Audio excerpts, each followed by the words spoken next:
Hello, book lovers. Welcome to Cinema in Chapters. I'm Nazi Rose, and I'm so happy that you have tuned in to listen to me and to watch me talk about all things books, movies, and TV shows. On today's episode, we are going to be talking about The King of Wrath. This is book one of the Kings of Sin series that was written by Ana Huang. And if you have not seen my book haul, you can go ahead and look for the video after this one. I bought the first 4 books of the Kings of Sin series, and I have read the first one.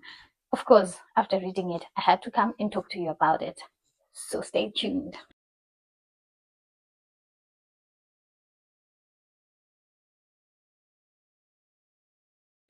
So here I have with me the Kings of Sin, book one, which is The King of Wrath.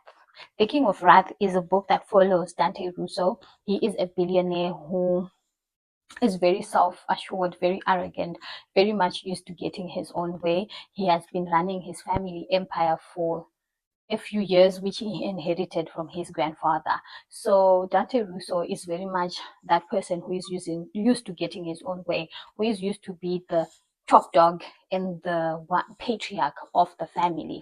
Unfortunately, what happens is that a man approaches him and another fellow rich man approaches him, and he shows him some compromising pictures that could mean the death of his brother, and he is blackmailed into marrying that man's daughter.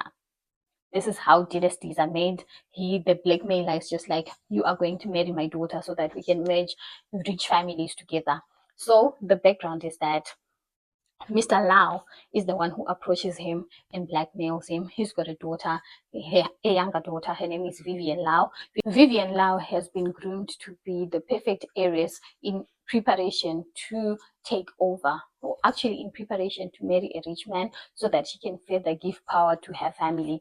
Her parents, she is coming from new money. Her father is the one who made the empire. They remember a time when they were not rich and then they got rich. Now, her father is obsessed with making sure that the Lau family is accepted in the old money circles, and they can cement their power in old money and in the rich people sort of circles. So he blackmails, he gets some evidence that I won't talk about so that I don't spoil anything. He blackmails Dante Russo and says that if you don't want me to release these pictures, you have to marry my daughter. So immediately, Vivian is told, I have arranged a husband for you. It's nothing out of the ordinary. Rich people do it all the time. They arrange alliances and marriages to further strengthen their power and their money and their influence. So her father tells her, you have to marry this man that I've chosen for you. You have to move in with him. You need to start planning the wedding right away. And the wedding will be happening in plus or minus 1 year's time. So she, in herself, having come from new money, she is not only just happy to be rich, she wants to be her own person. So she runs a party planning, event planning business, which is doing very well in New York. Her family is based in Boston. So in New York, she has her own name. She's running her own thing. She moves in with Dante. Dante seems to be very cold to her, very rude and very cruel to her. She doesn't understand why, because of course she doesn't know about the blackmail. So as they move in together, as they try to convince society and the media that they're actually together, they are starting to understand each other, to get used to each other, maybe even fall for each other. On the other hand, Dante is looking for evidence that will remove him from the clutches of Vivian's father. So he does not like being blackmailed. He doesn't like that a man dictated and told him what to do with his life. He never planned to marry. He didn't think it was for him. So it's not something that he wanted. In the meantime, he just says he's going to fool her. He's going to go along with it until such a time that he has all the evidence that Vivian's father has against him, and he's able to use it against him. He doesn't want to stop there, of course. He also wants to make sure that he has destroyed Vivian's father's business and left him broke as punishment for having even dared to blackmail Eruso. So with this book, there was a lot of intrigue. I loved how I wasn't quite sure where the story was going. I loved Anna's style of writing. I also loved the angst. They gave me angst. They gave me, yearning for each other, but not really wanting to give in to the feelings. It gave me plotting, but in a delicious and romantic sort of way. as they get used to each other, things are happening. They're going on dates. They're sort of dating backwards. They're already engaged, but starting to know each other. Then you put into the mix their family dynamics. Here, Vivian not being able to stand up for herself as far as her family is concerned, and Dante, who is very assertive and does not show a soft side to his family at all. Now he's opening up. She is being a good influence on him, indirectly, of course.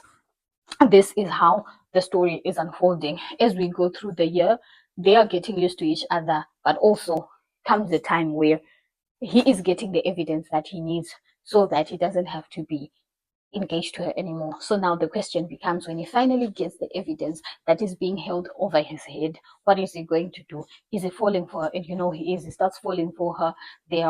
I also love that there is humor. There are lighter moments when it comes to their friendship groups and the dynamic of their friendship groups, how they are navigating their work, how they are navigating rich society. I honestly loved this book. I loved every minute of reading it. The story building was amazing, and I really did a good job of painting a full picture of what was contained around this budding and blossoming romance. It wasn't just, of course, there were moments where we would also get the spice. It was tasteful spice, and it strategic positions that made it so romantic, and not just in there. They made me believe in love. They made me want them to fall in love, and for me to fall in love as well.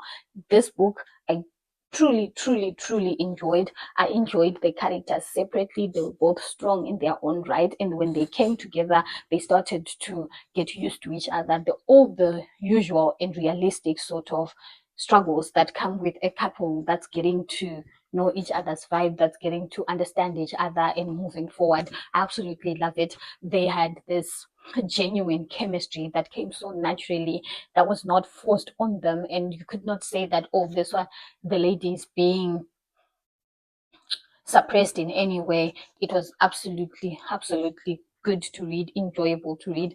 Overall, I would give this book a five stars or a 10 out of 10.